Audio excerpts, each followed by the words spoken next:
Face à la recrudescence de l'insécurité dans la ville de Gao, des jeunes volontaires ont mis en place une brigade de veille opérationnelle depuis mi-juillet.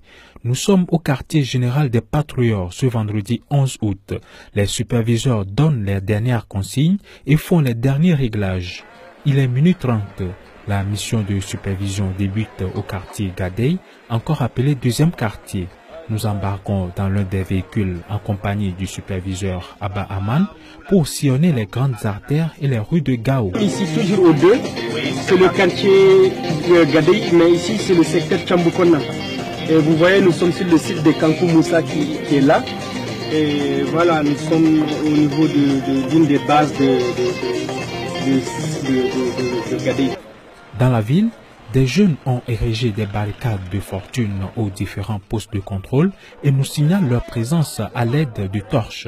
À chaque 50 mètres environ se trouve une barrière. Les contrôles de pièces d'identité et de vignettes sont réguliers. Ce motocycliste apprécie. Je suis très content parce que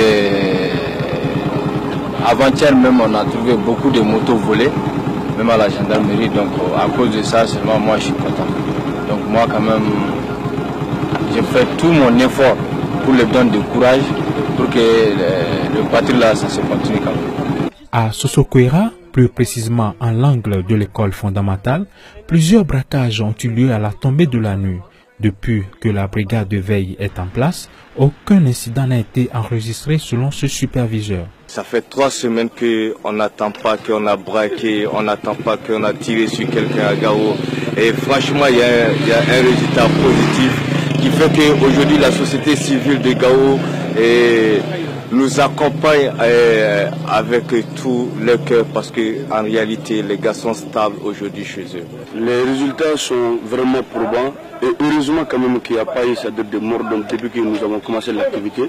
Et nous avons récupéré quelques motos. Je crois que les autorités compétentes qui sont sur place, la gendarmerie et la police, ils peuvent en témoigner. À chaque fois que nous voyons des gens suspects avec des motos, c'est-à-dire suspects, nous les emmenons purement et simplement, c'est-à-dire à notre base, et le lendemain matin, on les amène, c'est-à-dire au niveau des autorités compétentes pour que les personnes à qui ils appartiennent puissent aller vraiment se justifier. Si légalement ça les appartient, on leur le remet, mais dans les cas contraires, la loi fait son travail. Malgré la volonté et la détermination de ces jeunes issus des différentes communautés, des difficultés demeurent. Il s'agit entre autres d'abord du manque d'alimentation pour les jeunes. Comme vous le voyez, ils n'ont pas à manger la nuit, ils n'ont pas de quoi faire cette du thé. Et également, eux-mêmes ne sont pas protégés car pour mieux mener ce qu'on appelle la sécurité, il faut que la sécurité elle-même soit sécurisée d'abord. Mais tel n'est pas le cas. Comme nous ne sommes pas des militaires, on n'est pas habilité à avoir des armes avec nous. Mais quand même, on le fait avec le maximum, sur le minimum de conscientisation sociale. Nous continuons le tour de la ville sans avoir rencontré les forces de défense et de sécurité, ni les éléments du mécanisme opérationnel de coordination. Vous êtes avec nous depuis 0h30 et voilà que jusqu'à présent vous n'avez pas rencontré une force nationale ou bien internationale.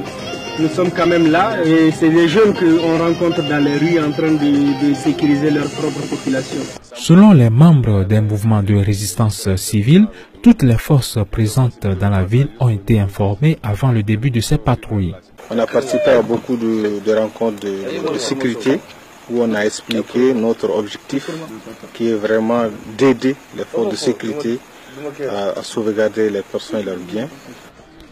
Toute la nuit, les superviseurs circulent en sensibilisant les jeunes à la non-violence et à être courtois envers la population.